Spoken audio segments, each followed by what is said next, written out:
introducción, que es esto, justamente la mirada que pretendemos poner para la jornada de hoy. Dani.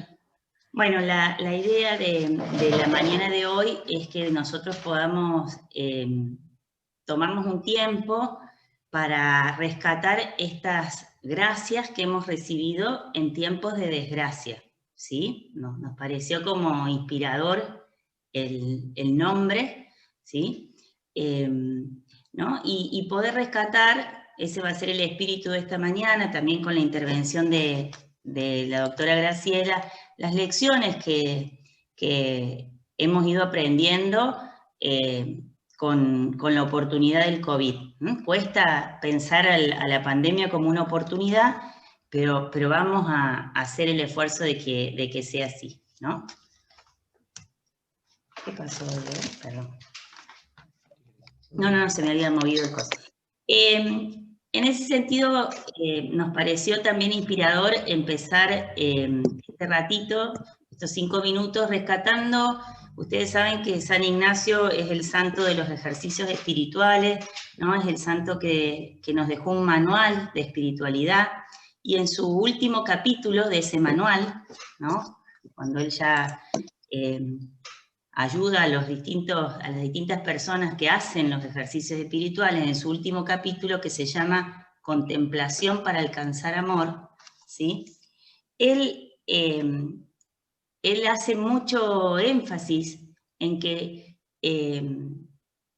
toda la realidad, ¿sí? E incluso toda persona, es donación y posibilidad de la presencia de Dios. Es decir, toda realidad. No importa si es fácil, si es difícil, si es complicada, ¿no? Si por ahí nos quita el sueño.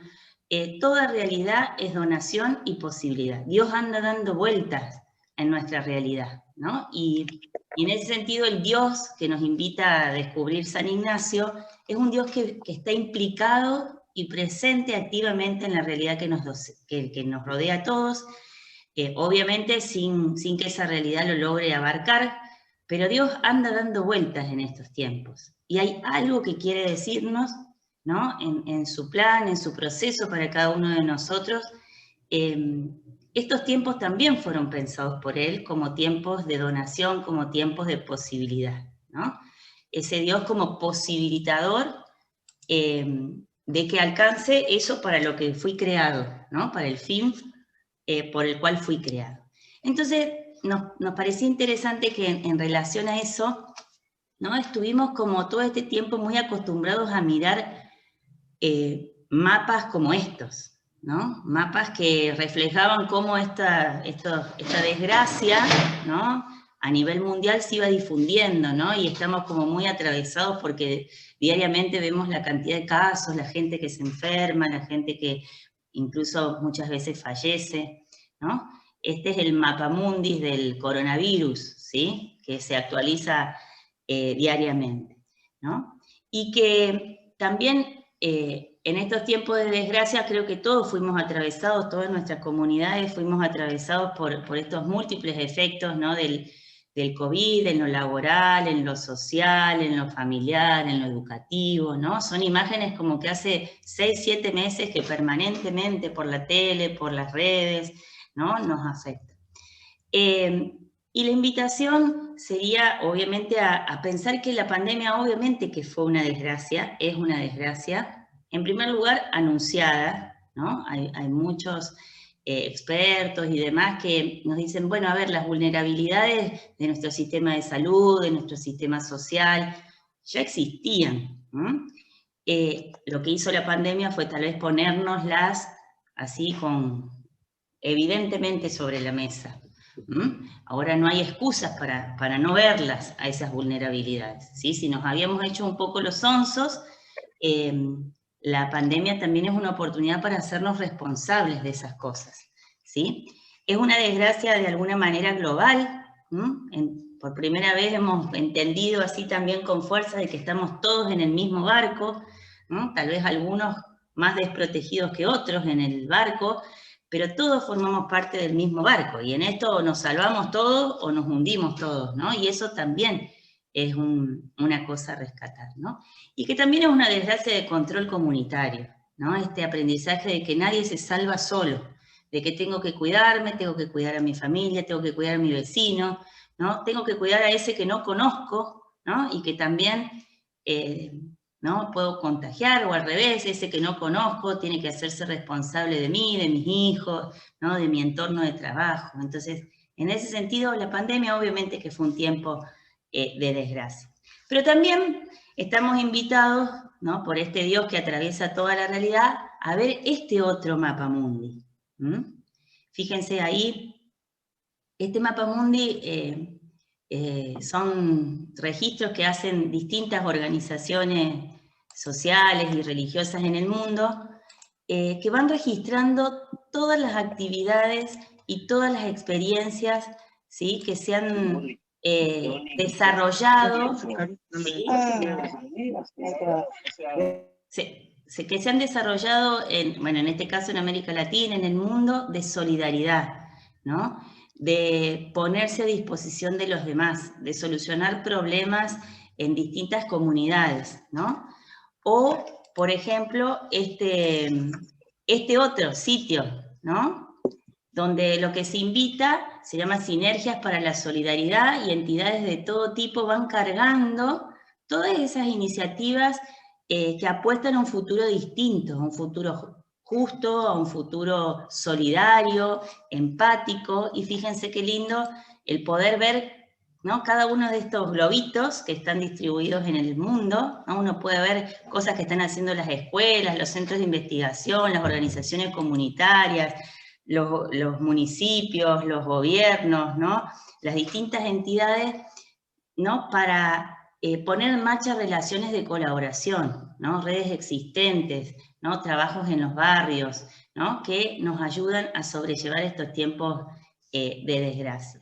Entonces, en ese sentido, la invitación, a mí me pareció sumamente lindo esta invitación que nos hacían hace un tiempo a los docentes, que decía, este es un tiempo con sus dificultades y con sus oportunidades de ejercitar esta ética de las 4 C. La ética de la conciencia, o sea, de tomar conciencia de las responsabilidades del mundo que hemos construido, de que nuestro mundo es débil, es vulnerable, y algo hay que hacer, ¿no? La ética del cuidado, no solamente del cuidado personal, sino del cuidado de los otros, del cuidado de la casa común, del cuidado no solamente de mi entorno chiquito y familiar, sino del cuidado de mi comunidad. La ética de la cooperación, ¿no? Esto de que no nos salvamos solos, ¿no? Por más que yo me quiera encerrar, por más que me quiera esconder, si no colaboramos unos con otros, va a ser difícil salir. Y también la ética del coraje, ¿sí? La profe que nos compartía esto nos decía, ojo, porque la pandemia también puede encerrarnos, puede hacer que disminuyamos nuestras oportunidades de solidaridad, que el otro empiece a sentirse como una amenaza. Y lo peor que nos puede pasar es que perdamos ese coraje de salir al encuentro del hermano, de salir al encuentro de ese que nos necesita, ¿no? Entonces, bueno, la invitación del espacio que vamos a compartir esta mañana con la doctora Graciela tiene que ver con esto, ¿no? Con la invitación que nos hace San Ignacio sobre ver en esta realidad, muchas veces complicado, difícil, que nos dio vuelta, la presencia de Dios, ¿no? Y todas las posibilidades que Dios quiere provocar en estos tiempos, ¿sí? Y fíjense que ahí San Ignacio termina con una frase que nos pareció con Diego sumamente así movilizadora, que dice, la trascendencia, la presencia de Dios en la realidad no puede provocar nunca la evasión, sino la implicación, es decir, que nos impliquemos con esa realidad. Tampoco puede provocar la anulación, ¿no? Esto de querer volver a como éramos antes, a querer volver todo a como, ¿no? Algo pasó y Dios, bueno, permitió que lo pasara y quiere que algo aprendamos de esto, sino la potenciación. Y cuando uno descubre eso, cuando uno descubre que Dios está pasando por la realidad, aun cuando la realidad sea difícil, ¿no? Lo único que esa toma de conciencia genera en toda persona es la reverencia, ¿no? Es esto de reconocer que por ahí está pasando Dios, ¿no? Entonces, con esa actitud, con esa predisposición del corazón, es que queremos invitarlos ahora a que podamos, bueno, compartir con la doctora Graciela Senosiaín, es medio difícil el apellido, este espacio de compartir. Gracias. Graciela, sé que estás presente, si querés en este momento...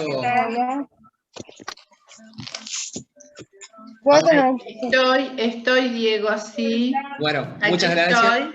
Sí, No, por favor. Gracias a ustedes, muchas gracias a ustedes. Sí, gracias por sumarse hoy, por estar en este espacio. En este momento somos más de 70 familias, ¿sí? De todas las comunidades mercedarias de todo el país, del Colegio de las Hermanas Mercedarias del Niño Jesús, de distintos lugares, desde Corrientes, Corrientes, desde de Buenos Aires, de Entre Ríos, Mendoza, Córdoba, distintos lugares. O sea, la verdad, todos los lugares donde están los colegios de las hermanas presentes. Así que, sin mucho más introducción, quiero contarles un poquito para presentarla, después se presentará ella, pero Graciela, ella es licenciada en Psicología, ¿sí? Estudió en la Universidad Pontificia Salesiana de Roma y en la Universidad Católica de La Plata, ¿sí? Actualmente realiza su tesis doctoral en la Universidad de El Salvador, es miembro de la Asociación Internacional de Estudios Médicos Religiosos.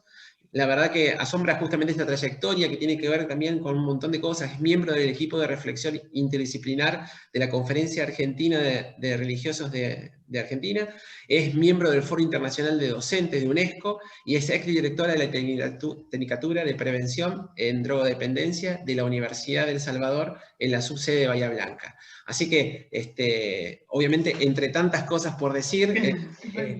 sí, muchas gracias, Diego. Muchas gracias.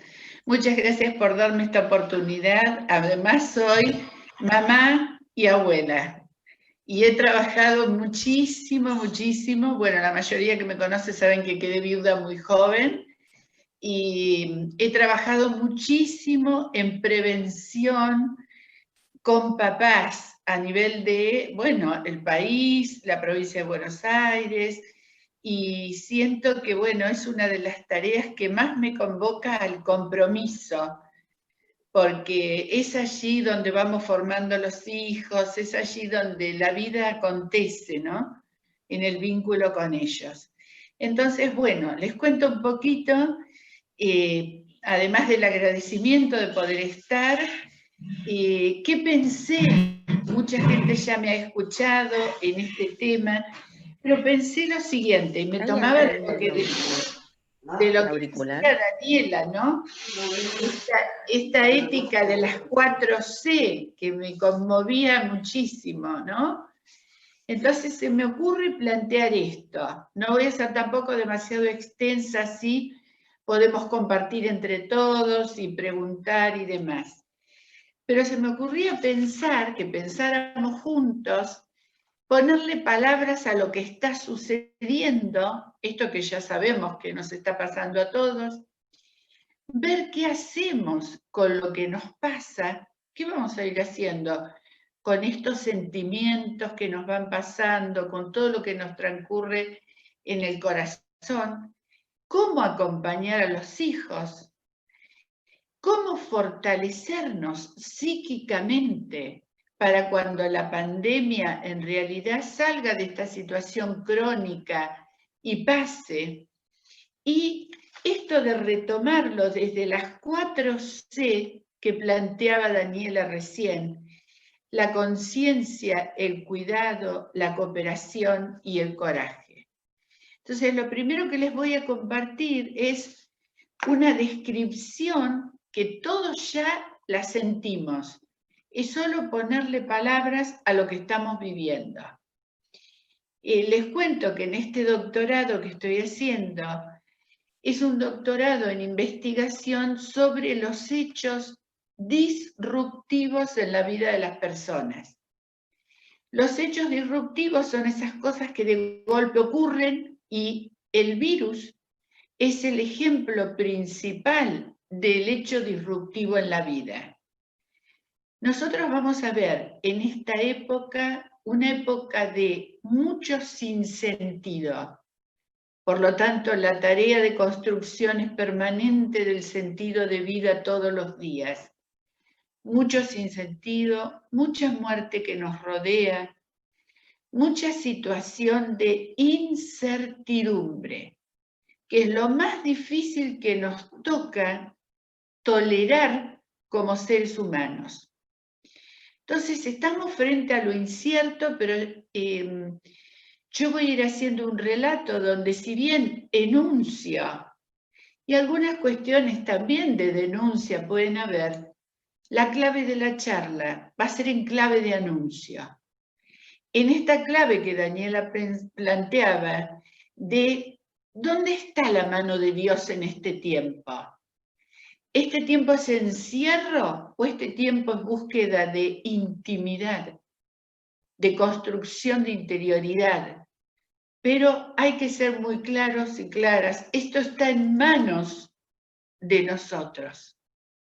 Este es el trabajo que va a ir haciendo Jesús en nuestras vidas. Les comento que lo que voy a tomar viene de lo que la Sociedad Mundial de Psiquiatría está pensando en este momento, para darle un respaldo simplemente a lo que vamos a hablar. Entonces se dice que en este tiempo estamos viviendo una situación que es mucho peor que estar en una guerra. ¿Por qué es peor que estar en una guerra? Porque en una guerra hay enemigos identificados, hay un sentido, hay un espacio, hay tiempo, hay productividad, hay momentos de tranquilidad. Todo esto no ocurre en este tiempo. En este tiempo, y como decía Daniela, el virus es el arma y el enemigo, quien lo porta, que es mi semejante. Entonces hay una situación mucho más parecida a una situación de terrorismo que de guerra. ¿Por qué? Porque no sabemos dónde está, no sabemos con quién viene, no sabemos quién lo tiene. Y si bien es cierto que la cooperación y la solidaridad y la sinergia nos van a sacar adelante, está predominando o se está haciendo presente muchas formas de discriminación a aquellos que lo portan. Hay como mucho dolor, por ejemplo, mucho estrés con el área de los médicos. Aquí pasó mucho en Buenos Aires esto de los insultos a los médicos, no dejarlos tener consultorio, no dejarlos entrar a sus propios departamentos. Es decir, empieza a existir la posibilidad de mucha cuestión de separarnos entre nosotros. Entonces, estamos entre una situación, vuelvo a decir, incierta y de mucho dolor humano, porque estamos deprivados de lo que más nos sostiene, que es el afecto, que es el abrazo. Por eso se dice que esta es una de las pandemias que más dolor humano ha traído. Esto de no poderse abrazar, esto de que en realidad después va a haber que ir dándole nueva significación para la sinergia, para la conciencia, para el cuidado, para crear una realidad que ya no va a ser como la realidad anterior, ni tiene por qué serlo, pero que no necesariamente va a ser peor, y que nos convoca a un tipo de madurez humana, a salir del infantilismo de cuando volvemos a lo anterior, sino de pensar en el paso de la mano de Dios en este tiempo por nuestra vida y cómo juntos vamos creando una realidad nueva en un planeta cuidado. Y acá podemos poner tanto la Laudato Si, que es en esto excepcional, como la excelente última encíclica del Papa, donde habla, hermanos somos todos. Entonces, no solo la psiquiatría, la psicología van dando cuenta de esto, también simultáneamente el mundo nos va mostrando cómo se limpiaron los lagos de Venecia, cómo bajaron los ciervos a la angostura de los cerros. Nos va mostrando que la conciencia de un cuidado es en realidad lo único que de manera conjunta nos va a salvar. Entonces, esto de ir tomando conciencia, conociendo, es lo que nos va volviendo cada vez más libres. No se trata de saber por saber, se trata de saber para vivir mejor y cuidar mejor. Cuidar mejor, ¿qué cosas, por ejemplo? El grado de afectación de mi vida en la vida de los otros. El grado de afectación de lo que hablo, de lo que digo, de mi impronta, de mi testimonio, en cuanto a contribuir a sanar o a enfermar los ambientes de los que formo parte. Entonces, es un tiempo tan doloroso, pero tan rico en construcción de interioridad, en construcción de intimidad, en reconocimiento de lo que hemos tenido y no supimos valorar, que me parece que salir de esta pandemia tiene el desafío de salir fortalecidos por lo que hemos podido transitar. De todos modos, vamos a hablar un poquito, además de este dolor, de cuáles son los síntomas o las implicancias, qué nos pasa en lo humano.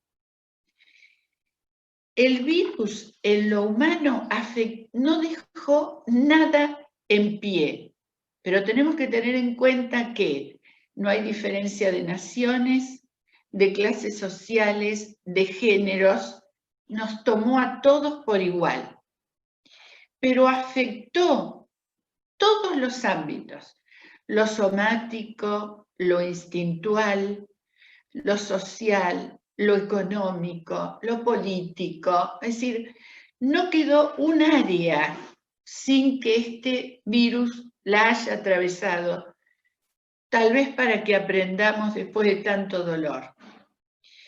Y en realidad tenemos que pensar que la pandemia ha tenido y tiene distintos momentos.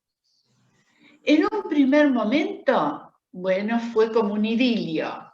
Todo el mundo hizo lo que no había podido hacer cuando corría todo el día y nos quejábamos igual, que el tiempo no nos alcanzaba para nada. Y el primer momento fue esa especie de idilio, ¿no? Yo digo siempre, acomodamos los placares. Después vino la etapa mediata, donde comienza la irrupción de conflictos, empiezan los trastornos psíquicos, las dificultades psíquicas, no me gusta la palabra trastorno, conflictos de tipo político, conflictos de tipo económicos, ¿sí? Y posibles escisiones en los criterios. Y nos estamos preparando para una etapa de cronicidad. Y nos vamos a preparar de tal manera que nuestra fuerza psíquica nos ayude. ¿En qué sentido? En el sentido de tengo que fortalecerme aunque no sé cómo va a ser la salida. Miren qué interesante, porque ni siquiera podemos hablar de prevención. La prevención es de lo que conozco. El principio precautorio es cómo me voy fortaleciendo para salir a lo que no sé cómo va a ser. Pero es ir preparándome precautoriamente y fortaleciéndome. Dicen que en estos tiempos la gente que ha trabajado mucho en catástrofes, porque en realidad el área de la Sociedad Mundial de Psiquiatría que está trabajando esto es el área de catástrofes y desastres. Y en realidad dicen que el virus es peor que una catástrofe. ¿Por qué? Porque la catástrofe ocurrió, pasó y nos empezamos a levantar. Amia, Cromañón, el tsunami de Haití, pasó. Y ahí empezamos la reconstitución. Pero esto no pasa. Y va a durar, parece, bastante más. Por eso el término que ellos usan es que fue un fenómeno que se desastró. Qué palabra rara. Pero se desastró, se fue de cauce. Se fue de todos los cauces, ¿no? Y esto que también decía Daniela, que dice el Papa, estamos todos en el mismo barco, estamos, sí, como intentando salir adelante de esta situación. Dicen que cuando las personas atraviesan estas situaciones de catástrofe y desastre, necesitan muchísimo hablar, pero no salen a buscarlo. Esta es la particularidad de este tiempo, donde hay que estar muy disponibles para la escucha y muy preparados para escuchar mucho. Creo que el Evangelio de hoy lo dice, ¿no? Muy escuchados, muy preparados para callar, escuchar mucho y estar disponibles por presencia. Lo pienso en ustedes como papás, lo pienso en los que somos psicólogos, lo pienso en los que son docentes. Es como se requiere una atención por presencia. No esperemos que los hijos nos vengan a decir. Estemos atentos siempre para el momento que necesiten hablar, preguntar, con una escucha muy respetuosa, ¿no? Acá vamos viendo un poquito algunas cosas para los hijos. Este fenómeno se llama un fenómeno por disrupción, lo dije cuando empecé. ¿Qué significa lo disruptivo? Van a ver que es muy esperanzador. Lo disruptivo es que hay algo que de golpe cae en mi vida y irrumpe, como irrumpió el virus, que en diciembre lo veíamos re lejos, en marzo lo empezamos a tener cerca y hoy, dolorosamente, todos tenemos ya conocidos que tienen familiares fallecidos, gente con problemas de ya estar internada, infectada y demás. Entonces, se requiere muchísimo pensar algo muy esperanzador, que es lo siguiente. Cuando hay un fenómeno externo que irrumpe, no nos va a traumar a todos. No vamos a salir todos traumados después de la pandemia, en absoluto. Porque lo que ocurre, en el momento que ocurre, se encuentra con mi consistencia psíquica y espiritual. Entonces, miren qué esperanzador. De esto, no necesariamente todo el mundo va a salir traumatizado. Hay gente que va a salir mucho mejor de antes de que la pandemia esté. La gente que logró valorar lo que no tenía, la gente que por eso tiene gratitud. Entonces, qué interesante es pensar que un hecho disruptivo es un hecho relacional entre algo que ocurre y cómo me encuentra a mí. Ya eso me da la esperanza de pensar que no somos víctimas de la pandemia. La idea de victimización hay que ir dejándola de lado, que me parece que tiene tanto que ver con la idea de la fe. Entonces, en este fenómeno disruptivo, sí aparecen emociones propias. Esto es lo que los especialistas lo llamaron ansiedad por disrupción. Empieza a haber una inquietud, un estado de inquietud, que ahora vamos a ver un poquito los síntomas. Empieza a haber un estado de inquietud que tiene que ver con que uno no sabe bien qué le pasa. No sé lo que me pasa, no puedo pensar con claridad, creí que iba a poder estudiar y no puedo, no me puedo concentrar, no puedo dormir de noche, no sé, tengo dificultades para la toma de decisiones. Muchas veces dudo de lo que me pasa, si en realidad soy yo o es lo que está pasando. Todo esto es propio del momento que estamos pasando, que nos tenemos que tranquilizar porque es un común denominador. Ahora, ¿qué es lo particular de cada uno? Lo que cada uno de nosotros y nosotras va a hacer con lo que está sintiendo. Entonces, se empieza a hablar del concepto, miren, por este concepto, la persona que dirige el doctorado obtuvo el premio Konex de Cristal por la creación del concepto de inmunidad psíquica. ¿Y qué sería la inmunidad psíquica? Porque miren, vamos a pensar esto. Nosotros creemos que cuando esté la vacuna ya está. No. Cuando esté la vacuna estará ya lo físico.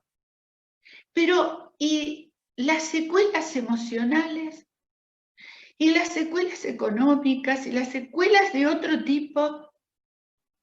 Entonces, la inmunidad psíquica es lo que tenemos que ir trabajando hasta que aparezca la vacuna, que ojalá sea muy pronto.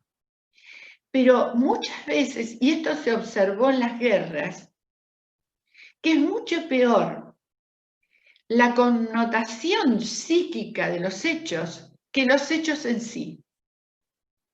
Esta persona que les nombro estuvo como miembro del equipo de salud mental en las 5 guerras de Israel. Tiene escrito un texto muy interesante del diván a las piedras, porque en las piedras acompañaba a los soldados. ¿Y qué pudo constatar él? Que eran peores las secuelas psíquicas que las secuelas físicas. Contaba de pronto a alguien en silla de ruedas porque le faltaba un miembro, tenía ganas de ir al cine. Y otros que estaban enteros físicamente no podían con su desánimo. Entonces aparece en relación a esto el concepto de inmunidad psíquica que fue creado por esta persona en la dolorosa época del 2001. En el 2001, cuando a nosotros se nos llenaron los consultorios de tristeza, de depresión, de ideación suicida, como tenemos en este momento, se crea este concepto, donde en realidad se trabaja esperanzadamente, y como lo diría Víctor Frank, mientras tenemos vida, siempre hay mucho por hacer. Esta inmunidad psíquica, en este caso puntual, y pienso, la relación entre educación o formación de los hijos, inmunidad psíquica para salir resilientes. Serían como 3 pasos que tenemos en la mano para ponernos de pie y poder vivenciar esas diapositivas hermosas que nos pasaba Daniela. Porque, ¿qué tengo que trabajar en mí para, en lugar de ver el mapa desastroso de las muertes y los contagios y poder ver al lado el otro mapa. ¿Qué tiene que trabajar alguien para poder tener esperanza en este tiempo? Para elevar la mirada, para, por el hecho de ver ese mapa en rojo, todo en rojo que nos mostraba Daniela, no desmantelar la esperanza y melancolizarse. Porque cuando la esperanza se desmantela, la melancolía se apodera de nosotros. Perdemos el camino de lo espiritual y perdemos la certeza de la existencia de Jesús. Los epistemólogos definen este tiempo como: la vida es un río de incertidumbre con islotes de certeza. Y esos islotes de certeza son los que tenemos que poder visitar. Jesús, la familia, los vínculos, la comunidad educativa. Esas son las certezas que hay que visitar. Que probablemente no las visitemos todas juntas, pero existen, están, y son las que me van a ayudar a no desmantelar el tema de la esperanza y caer en melancolización. ¿En qué consiste la inmunidad psíquica? ¿Cómo sería?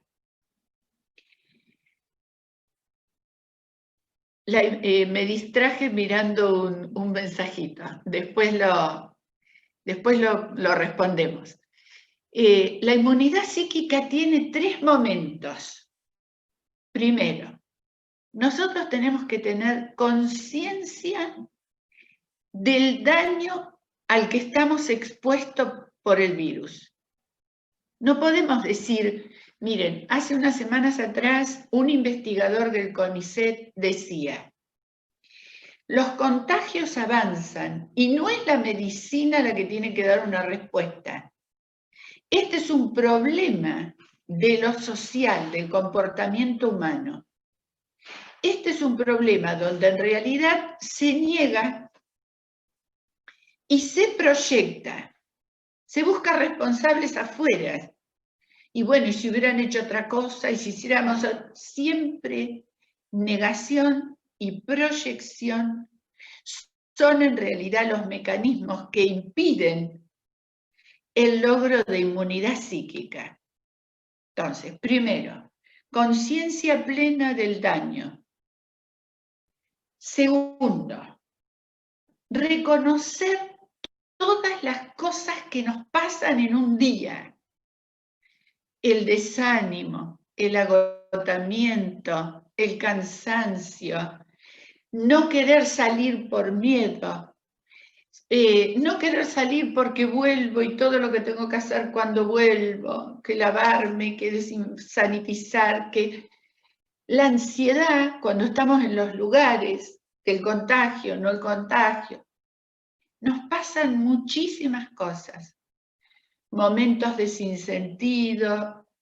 Sin embargo, el tercer elemento es cómo hacemos para que todo lo que nos pasa legítimamente por la pandemia no se vuelva patológico. Entonces, primero, la gravedad. Segundo, legitimo todo lo que me pasa. Estoy cansada de internet, estoy cansada de Skype, estoy cansada. Estados de agotamiento, tristeza, ausencia de sentido. Por eso yo tengo una hermana que atiendo, que es paciente y me dice, este es un tiempo empeñativo. Todos los días hay que poner empeño. Todos los días empeño para encontrarle el sentido a cada día. A cada día, dice el Evangelio, su propio afán.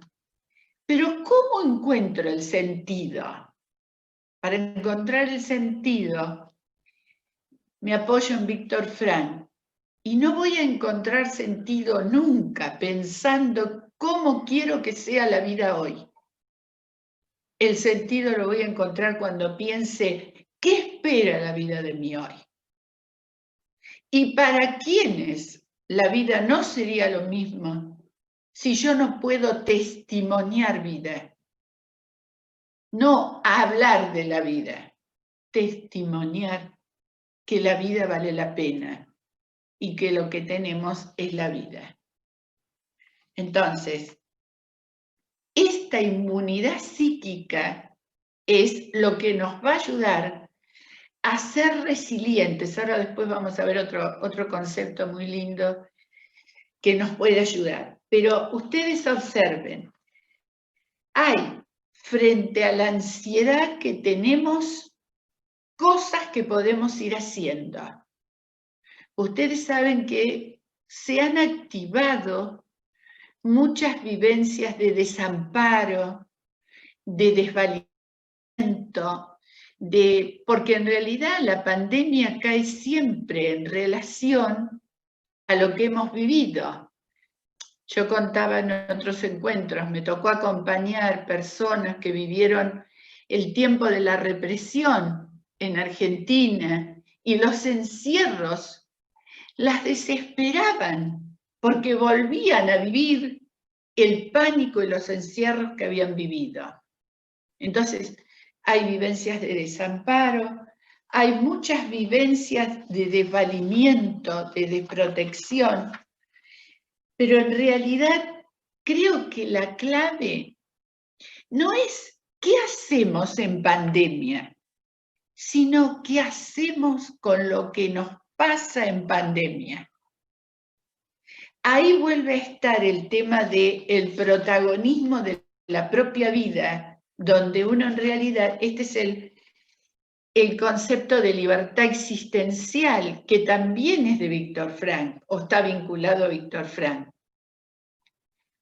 En realidad, cuando Víctor Frank decía, hablando de los campos de concentración, podíamos estar rasurados, muertos de hambre, desnudos, debajo de las duchas, pero nadie podía decidir lo que teníamos en la cabeza y en el alma. Entonces, creo que este es el tiempo de la libertad existencial, donde nada va a poder conmigo, sino que yo decido qué hacer con lo que nunca hubiera elegido transitar. Que en realidad esa es la salud mental. La salud mental no tiene que ver con lo que me pasa, tiene que ver, porque vieron que en la vida de las personas generalmente nos pasan en distintos tiempos las mismas cosas, excepto, bueno, algunas fatalidades. Pero a la mayoría de las personas, ahora, ¿qué nos diferencia? Lo que hacemos con lo que no elegimos. Que en este caso, con lo que jamás volveríamos a elegir que nos pase. Pero el tema es, ¿qué hacemos con lo que no elegimos? En tanto, miren, hay un concepto muy importante que es el concepto de metabolización. El concepto de que lo vamos a aplicar a metabolización de la pandemia. El concepto de metabolización está ligado a lo orgánico. Uno en realidad tiene las proteínas fuera del cuerpo en algunos alimentos y cuando consume los alimentos, la proteína se vuelve en fuerza propia. Usemos la metáfora para la pandemia. La pandemia está afuera. La pandemia nos tocó. ¿Cómo la metabolizo? ¿Cómo de alguna manera la tomo para que sea parte mía y me fortalezca y me dé más sentido y dar testimonio de una vida inundada de sentido y de Dios a pesar del sufrimiento? y cómo también salimos de los infantilismos. Porque a veces nos quedamos en un infantilismo y ahora no podemos comer los domingos juntos, y ahora los cumpleaños son por Zoom. Serán por un tiempo. Y si eso tenemos que transitarlo para en realidad seguir vivos y abrazarnos dentro de un tiempo, no podemos caer en conductas infantiles. Está bien que nos hemos quedado sin entretenimiento, y no tener entretenimientos genera mucha ansiedad, no distraernos un poco de nosotros mismos. Pero de ninguna manera podemos caer en la lástima por nosotros, porque ahora tenemos que cuidarnos de otra manera. En realidad, pongamos sentido a el cuidado como una nueva forma de vida para seguir creciendo y seguir de alguna manera viviendo juntos y logrando lo que queremos volver a tener. Pero creo que también esta fue una época de mucho infantilismo y quien no ha trabajado su interioridad vive con muchísima más dificultad este tiempo. Con relación a acompañar a los hijos, voy a dar algunas ideas más y ahora les cuento un poquito. Fíjense que esto tiene de particular, yo estoy hablando de acompañar a los hijos, estoy hablando de los docentes que acompañan alumnos, y esta época, los psicólogos que acompañamos gente, los sacerdotes, hoy me lo planteaba un sacerdote antes de este encuentro, tenemos la particularidad que nos toca acompañar lo mismo que nos duele. Otras veces no fue así, acompañábamos estando nosotros mucho más enteros el padecimiento de otros. Hoy tenemos la paradoja de que en realidad tanto nosotros como los que acompañamos estamos atravesados por lo mismo, ¿no? Quien asiste, quien acompaña, quien escucha, también está afectado. Y este es el tiempo, en realidad, de saber, de metabolizar esto que hablaba Daniela de la solidaridad. Las vivencias de desamparo solo van a tener una transformación hacia vivencias de amparo a través de los vínculos. No hay nada que reemplace la vincularidad como el tema del amparo, la compañía, el ser comunidad, el ser familia. Es lo único, inclusive yo esta mañana pensaba mucho, y lo puse acá, la relación con la comunidad educativa. A mí se me planteaba acá muchísimo la relación familia-escuela, donde en realidad tiene que ser un puente cada vez más vivo, en lugar de ser un vínculo de desconfianza o de confrontación. Yo acompaño muchas instituciones educativas y voy viendo que si no hay madurez, esto es un tiempo de confrontación, de proyección. Entonces, ustedes como familia tendrán también que ser artífices de la creación de este puente vivo y ser miembros de la comunidad educativa, porque sin eso no hay posibilidades de salir adelante. Me parece que esto es interesantísimo tenerlo en cuenta. Lo único que nos va a ayudar a salir del desamparo es el amparo comunitario.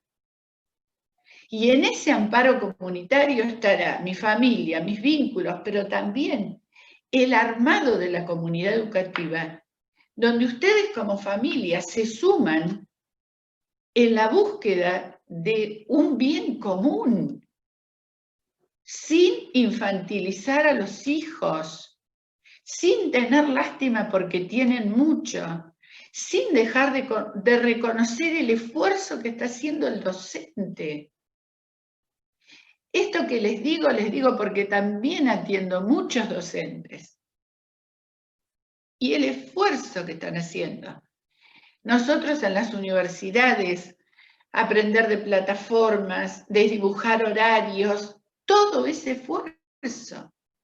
Entonces de esto no vamos a salir sin el amparo comunitario y sin el sumarse agradecido de ustedes a la tarea que la comunidad educativa hace, ¿no? También me planteaba cómo acompañar a los hijos. Y después abrimos a preguntas, ¿no? Por eso conciencia, cuidado, cooperación y coraje. El Papa Francisco dice que a veces el exceso de prudencia es falta de coraje. Y este es el tiempo de definir cuestiones, de decir lo que pienso, decir lo que siento, construir el bien. Miren, hay proyectos de gestión que hablan hoy de que hay que mirar la realidad con ojos nuevos, superando los miedos, los temores. El autor que estoy recorriendo ahora dice, superando posturas de cinismo, donde uno defiende lo indefendible, aunque se hunda todo por temor. Elaborando los duelos, ya nada va a ser como antes, no significa que va a ser peor. Estando presentes de otro modo, conectados al yo profundo y habitados por Dios, para empezar a co-sentir, co-crear y construir el bien de todos. Entonces creo que estamos sumamente convocados a buscar en el medio de una actitud autocompasiva, que no es lástima, sino bajando los niveles de exigencia personal, estamos convocados a encontrar la mejor versión de nosotros mismos en pandemia. Esto tiene que ver con la espiritualidad jesuita, ¿no? Busquemos la mejor versión de nosotros mismos en esta pandemia. Ahora, recién hablaba con alguien que dirige una institución y me decía, pero te piden respuesta. Y lo siento, en este momento se co-siente, se co-construye, se ensaya, ensayo de equívoco-error, y se comienza a trabajar para el bien común. Este no es el tiempo de las respuestas. Este es el tiempo de la construcción, ¿no? Esto lo están diciendo algunos especialistas en gestión aplicado a la gestión educativa. Entonces, no vaya a ser cosa que se nos ocurra tener todas las respuestas. Con respecto a acompañar a los hijos, les comento algo. Estamos viendo mucha depresión y mucha ideación suicida en niños y adolescentes. Esto duele hasta decirlo, duele el alma, pensar. Entonces, ¿cómo vamos a acompañar el sinsentido que a veces los chicos sienten? Serán de acuerdo a su biografía, dicen que muchas de estas cuestiones, digo dicen, porque ustedes observen, no tenemos nosografía de síntomas. Sabemos que la categoría de espacio y tiempo ya no es más la misma, pero no hay categoría. ¿Por qué?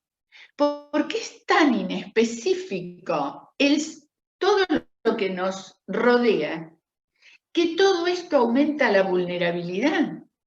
Hay una relación directa entre mayor inespecificidad del virus y la mayor vulnerabilidad. Piensen que ahora, bueno, están ocurriendo cosas, gente que se reinfecta, gente que lo tuvo y no le quedaron anticuerpos, gente que le dio negativo un hisopado y ahora se hicieron los análisis de sangre y lo tuvieron. Entonces, lo inespecífico aumenta la vulnerabilidad.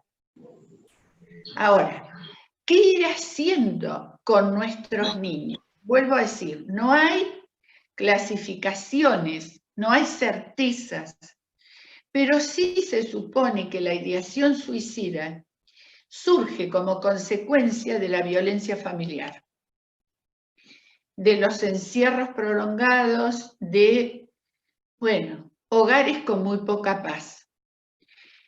Entonces, ¿qué es no sé, cuando en una oportunidad estudié mucho alcoholismo juvenil, los especialistas en alcoholismo juvenil dicen que nosotros los adultos nos ocupamos primero de lo que decimos, después de lo que hacemos y último de lo que somos. Y los niños y los jóvenes al revés. Primero ven lo que son, después lo que hago y último lo que digo. Entonces, ¿cómo voy a acompañar? Testimoniando vida. ¿Cómo tengo que acompañar? Esto que decía Víctor Frank, la vida aún en las peores condiciones merece la pena ser vivida. La vida está hecha de tramos. En la vida hay que tener capacidad de transitar lo adverso y disfrutar cuando es tiempo de disfrutar. Entonces, a mí me parece que en el acompañamiento de los hijos, en realidad, lo que más tiene que poner en juego uno es su propio deseo de vida.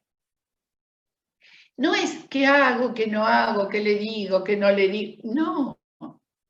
Sé lo más profundo que puedas.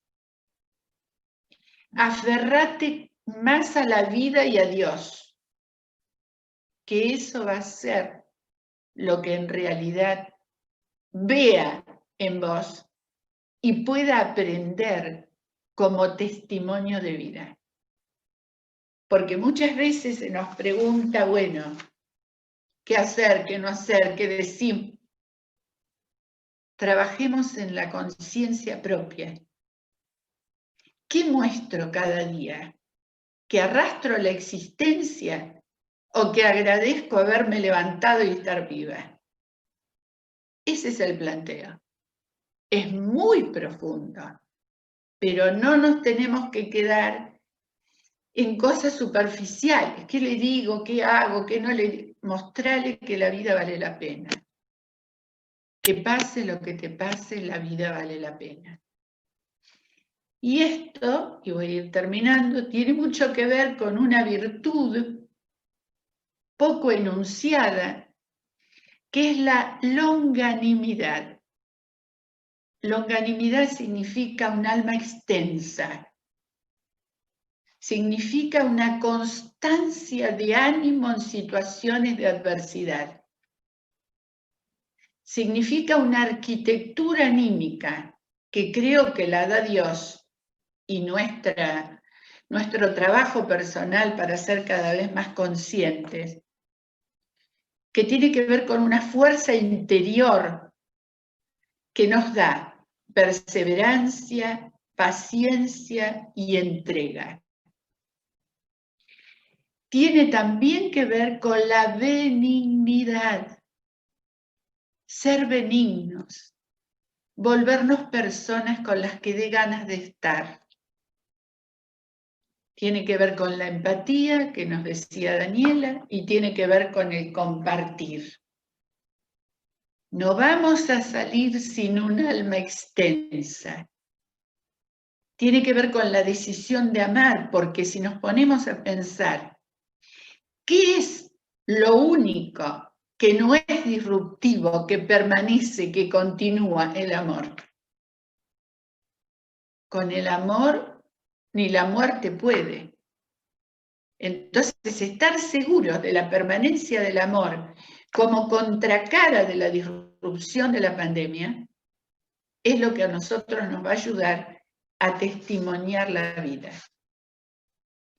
y orientarnos en el mundo por los valores, orientarnos por una ética en situación totalmente humana, que nos lleve al talento principal, que es poner lo mejor de nosotros mismos siempre, al estilo de la boda de Caná. Saquen primero el mejor vino. Nada más.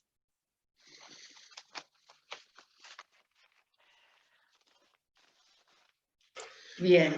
Muchísimas gracias, Graciela. Muchísimas gracias hay conceptos que han sido y que han repetido en el chat que les han gustado muchísimo, que realmente hicieron mucho eco. Aplausos virtuales. Está bien. No, por favor. Ustedes perdonen porque yo también me emociono. Sí, ha sido muy hermoso. Si le parece, Bueno. Graciela, le comparto una serie de preguntas que fueron diciendo algunas. ¿Cómo no? O incluso nosotros registramos algunas preguntas ahí del chat, pero por ahí después de que terminemos de compartirlas, si alguno se quedó con alguna inquietud y demás, bueno, tenemos un tiempito destinado a compartir. Sí, podemos compartir, por lo menos hasta 11:30. Sí. No sé dónde la pregunta que... La pregunta acá dice, ¿cómo se puede hacer para que la falta de contraste en nuestras rutinas no cause angustia y soledad en nuestros hijos? ¿Sí? Esto de que siempre es lo mismo, de que no tenemos contraste. Claro. Bueno, en realidad yo suelo decir siempre esto a mis pacientes y me lo digo, pero me ayuda muchísimo pensar la riqueza de la rutina. Porque la rutina y el siempre lo mismo y el no contraste es lo que supone que hoy no tengo nadie internado, que estoy sana, que no tengo que transitar algunos dolores. Entonces sería como elogio la rutina. Ustedes saben que yo estoy desde el 13 de marzo, tengo 2 hijas grandes, con sus familias, y estoy del 13 de marzo sola. Y entonces uno dice, ¿cómo hace?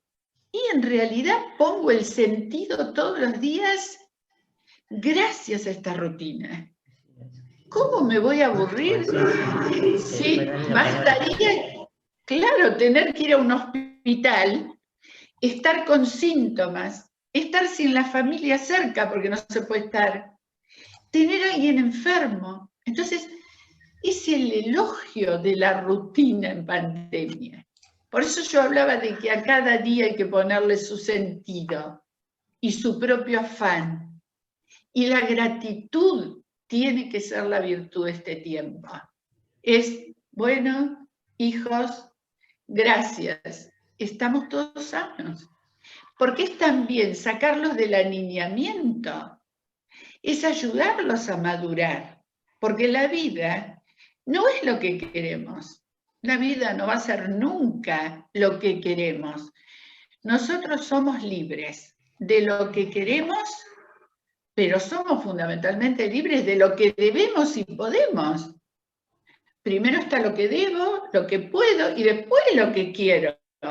Esto lo decía Barilco. ¿Se acuerdan de Barilco?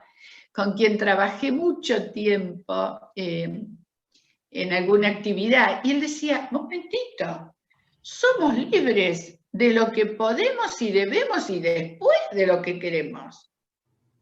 Entonces, este es el tiempo de valorar otras cosas. Este es el tiempo que, como dicen, si yo tomo el encierro como intimidad, si yo tomo la soledad como madurez, me estaré preparando fantásticamente para tener vínculos, para la salida, para la vuelta a los abrazos. Entonces, los tenemos que ayudar a valorar, a encontrar sentido, y no es un invento, porque bastaría que cualquiera de nosotros no esté bien, y esa rutina es lo que volvemos a desear. No sé si soy clara. Sí, totalmente. Bien, ¿qué otras preguntas? Graciela, tenemos una pregunta más, ¿sí? Ahí tiene que ver con la angustia que comparte la gente y dice, ¿cómo manejamos esta pérdida de libertad? O sea, la angustia recurrente de tengo familia lejos, no sé si voy a poder verlos, mis padres están viejos, ¿sí? Hay mucha angustia y entonces, ¿qué herramientas, qué ideas, qué pensamientos nos ayudan a manejar justamente esa sensación de pérdida de libertad? Bueno, yo pienso que la libertad, depende del concepto de libertad que tenga. Porque yo puedo hablar de libertad interior y libertad existencial, no solo de libertad exterior. Y es cierto, yo estuve, miren, ahora cuando termino, voy a ir después de 8 meses a la casa de una hija. Una hija que quedó embarazada en estos 8 meses y no le vi la pancita. Ahora, ¿cómo lo tomo? Está en mí cómo lo tomo. No vi mis nietos, no la vi a ella. Hoy la voy a encontrar, le falta, no sé, un mes y monedita, y la voy a encontrar así. Ahora, ¿cuál es la gratitud frente a esto? La libertad es la libertad interior. La libertad interior es salir de la indeterminación de todos los motivos que tengo para obrar. Y la libertad existencial es decidir cómo transitar esto. Entonces yo sé que hay angustia, no crean, pasamos todos los cumpleaños invernos. Pasamos todo, bueno, por eso les vuelvo a poner este ejemplo, ¿no? Y sin embargo, uno agradece que llega el día que se puede ver. A la angustia hay que ponerle palabras, a la angustia hay que ponerle sentidos. Decimos en psicoanálisis, la eslabonamos, la hacemos eslabones, le ponemos palabras, le ponemos significados, le ponemos gratitud, porque es la condición para seguir estando juntos. Entonces, no es que la ahogo, que no me puede pasar.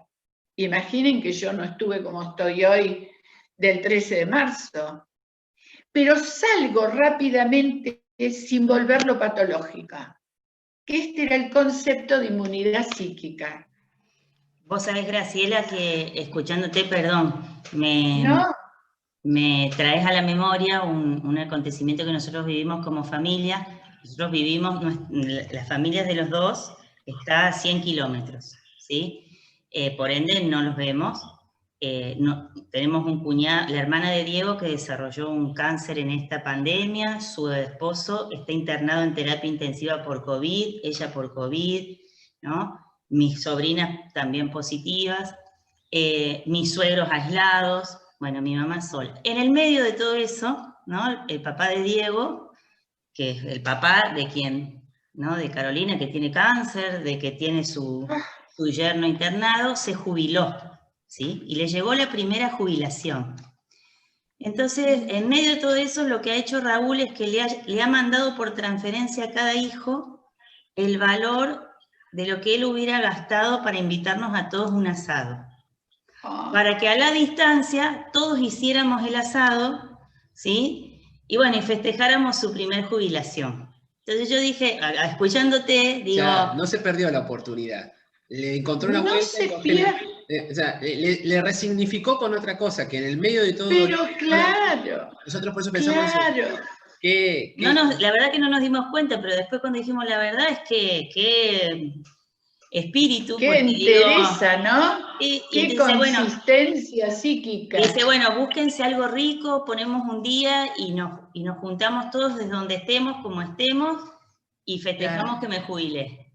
Y yo digo, bueno, esas cosas, a nuestros hijos, a nosotros es como que, primero el vínculo con los abuelos, y por otro lado que decir, bueno, festejemos que el abuelo se jubiló, ¿no? Porque de última... Bueno, no por sé, eso que lo único que tenemos, gracias porque es tan valioso, lo único que tenemos es la actitud, la libertad, la gratitud, pero la libertad interior. Por eso, bueno, a mí se podrán quedar con todo, pero con mi alma y con mi actitud no se puede quedar nadie. Entonces, me parece que también este tiempo es para consolidar eso y para conmoverse con estas cosas. personas que transitan tanto dolor y que todavía pueden pensar cómo seguir celebrando algún hecho de la vida, ¿no? Gracias, Daniela, excelente, excelente. Bien. Siguen compartiendo, siguen compartiendo en el chat y, por ejemplo, ahí nos pregunta Higinia, ¿por qué el sistema educativo no incorpora este entrenamiento psíquico como materia? O sea, ¿cómo no tenemos este tipo de entrenamiento? Porque por ahí muchas veces se enseña psicología o algo desde el punto de vista, como digamos, teórico o digamos simplemente enciclopedista, conocer qué implica. Y a lo mejor, ¿por qué no la destreza? ¿Por qué no desarrollar herramientas? ¿Por qué no tener aperturas a ese tipo de cosas? Ustedes saben que el director de este doctorado, que es una persona, bueno, ya les vuelvo a decir, tiene 8 títulos universitarios, pero además ordeñaba vacas en un kibutz y participó como es judío y participó como miembro de salud mental de 5 guerras. No fue convocado. Es como que no sé, hay ciertos aspectos que no cuentan. Y también ellos hablaban de cómo les duele, pero bueno, es una realidad que tal vez tendremos que ir constituyéndola así entre nosotros, buscándolo entre nosotros, ¿no? Pero no se da este tipo de entrenamiento, cuando en realidad la escuela tiene que ser una escuela de vida. Hoy los contenidos los encuentran por internet. Ya hace muchos años, no quiero decir que no se den contenidos, por Dios, entiéndanme, pero hace muchos años atrás un epistemólogo decía, la violencia de los chicos a los docentes tiene mucho que ver con que el chico le pide, mostrame la vida, si la vida vale la pena, y el docente atrincherado le devuelve contenidos. Clarísimo, esto tiene como más de 10 años esta afirmación, pero es una manera de hacer una lectura de la violencia de los chicos. Si el chico precisa al adulto que llegue con ganas al aula, que le muestre un mundo posible, esperanza, una vida que tiene sentido, y no. Y el docente devuelve atrincherado contenido.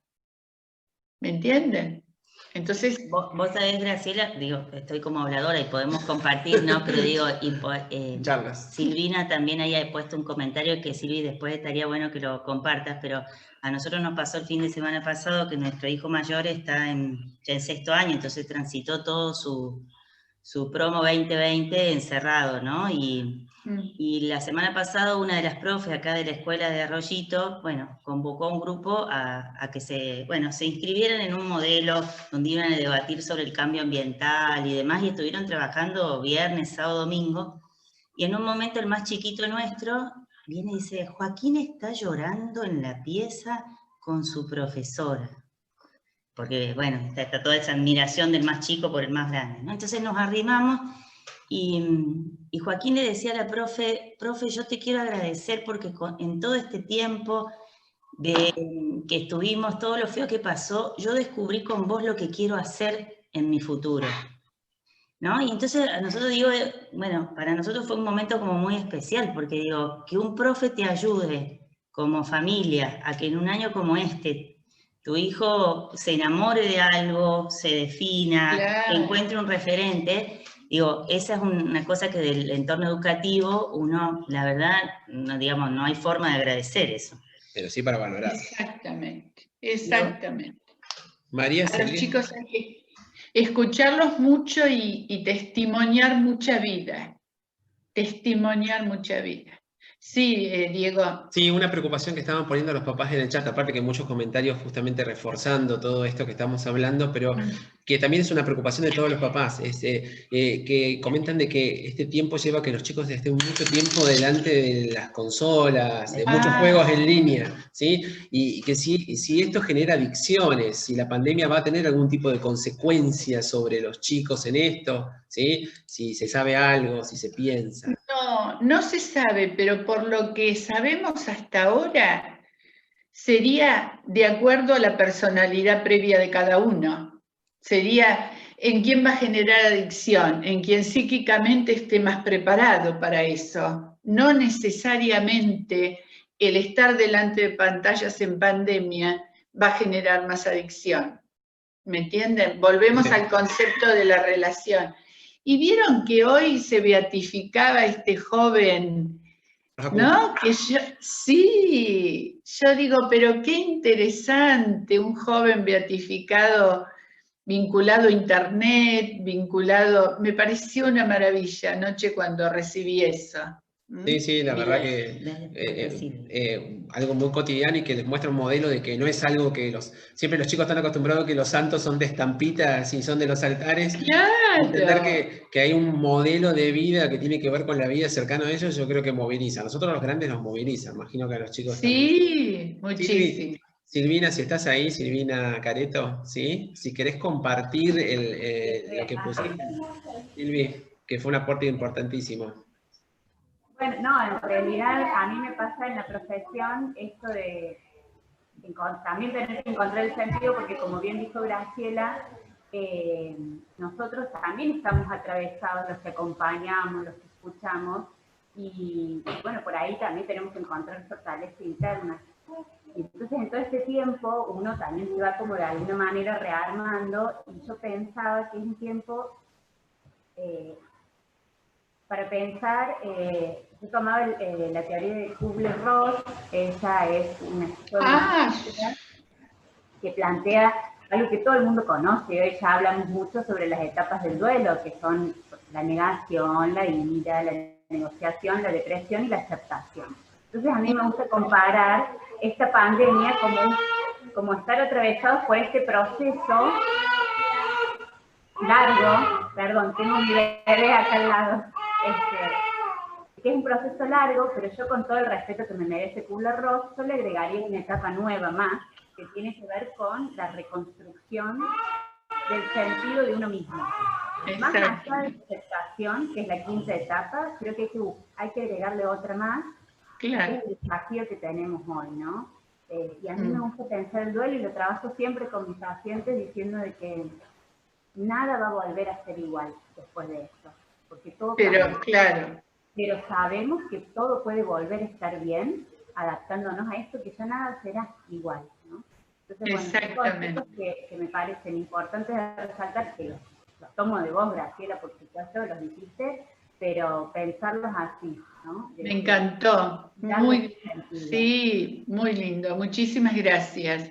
Muchas gracias. Graciela, dos preguntitas más, que ya estamos llegando como al tiempo para... ¿no? Sí. Porque sabemos que tenés que irte con tu hija y no te vamos a arruinar el encuentro. No, no me lo arruinan, me voy con más entusiasmo. A mí esto me devuelve sentido de vida. Gracias. Bueno. Soledad pregunta si en realidad en el manejo de las emociones, primero tenemos que aprenderlo nosotros como papás para enseñarlo a nuestros hijos, o es algo que como que lo podemos hacer juntos, ¿no? Porque... eso por un lado. Y por otro lado, Joaquín, sí, bueno, la familia Bertollo pregunta que cuando hablas sobre ética de situación, ¿a qué te referís?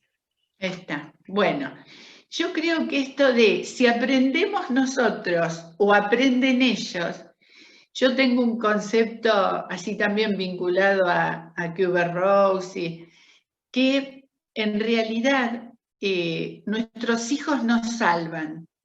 Yo tengo un concepto clarísimo de que intentamos permanentemente mejorar por ellos y ellos nos terminan salvando a nosotros. Entonces, no sé si primero nosotros y después ellos, o en realidad empiezo a pensar mis emociones en mí porque ellos me miran y me necesitan bien, y transfiguro en mí lo no tan sano al servicio de ellos para que estén bien. Entonces me parece que es una articulación donde los hijos corroen la autorreferencialidad, me ayudan a pensar y me terminan salvando. Entonces creo que juntos, es ir juntos, también tal vez en una asimetría mínima, pero juntos, pensando, bueno, ¿qué digo? ¿Qué no digo? ¿Qué temas elijo? ¿Hablo siempre de muerte? ¿Veo siempre lo negativo? ¿Qué temas hay sobre la mesa? Esa escucha de mis emociones y esa corrección para ser testimonio de vida me terminan salvando a mí y lo construyen a él. Y con respecto a la ética en situación, yo pienso que las virtudes que tanto conocemos, cardinales, inclusive los valores humanos, solo son visibles en una situación humana. No podemos hablar de una ética así aislada, hablamos de una ética en situaciones humanas. Y una ética que me parece muy valiosa en este tiempo es la ética de la comprensión, donde todo lo comprendo, pero no todo lo consiento siempre. Y entre comprender todo y no consentir todo está la oportunidad formativa.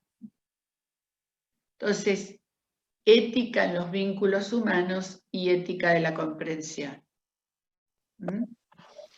Muchísimas gracias. Por favor. Doctora, sí. Si me permite, les voy a contar una historia que me toca de cerca y que habla de las crisis como oportunidades, no como algo terminal. Dios me regaló el don de la música y yo toco un instrumento que nació a partir de una crisis. O sea, yo soy baterista. La batería antes de la Segunda Guerra Mundial no existía. Existían 3 músicos tocando el tambor, el bombo y el platillo separadamente. Cuando terminó la guerra, la vida tenía que seguir. Y también la vida de la música y de los bailes. Pero no había plata para pagarle a 3. Entonces a alguien se le ocurrió probar si el ser humano era capaz de coordinar todo. Y ahí nació la batería.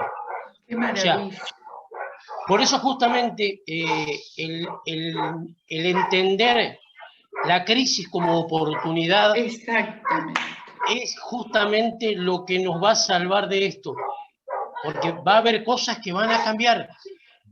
O sea, necesariamente van a cambiar. ¿Por qué? Porque nuestra cabeza va a cambiar. Porque nosotros no vamos a hacer lo mismo. Exactamente. Más allá de peores o mejores, eso queda en el criterio de cada uno. Pero que no vamos a hacer lo mismo, seguramente que no. Muchísimas gracias. Gracias, Carlos, por compartir la experiencia tuya. Muchas gracias. Le agradecemos muchísimo a Graciela el haber... Por favor, gracias a ustedes. Gracias a ustedes porque me vuelvo a emocionar, vuelvo a compartir la vida. Así que mil gracias a ustedes, mil gracias a las hermanas por pensar en mí para este espacio. Y bueno, y si Dios quiere, en algún momento nos volveremos a encontrar. Graciela, ¿y es nieto o nieta la que viene? Es varón, es un varón. Bueno. Es el tercero de mi hija, es un varón. Así que ahora veremos, porque ya queda poquito. Felicitaciones a la familia y gracias, Graciela. Muchas gracias enormes a ustedes, muchas gracias. Adiós. Muchas bendiciones. Les decimos a todos que no se preocupen, que va a haber más instancias a la tarde para compartir, que no pierdan todas esas ideas y todo lo que tenemos bueno. Vamos a retomar, ¿sí? Y ahora la vamos a despedir. La despedimos con un aplauso grande. Gracias, muchas gracias. Para que pongan las cámaras, para que... Muchas gracias. Esto tiene un valor gigantesco para nosotros. Adiós. Gracias. Gracias, Graciela, impecable como siempre. La despedimos a la doctora, justamente, y nosotros...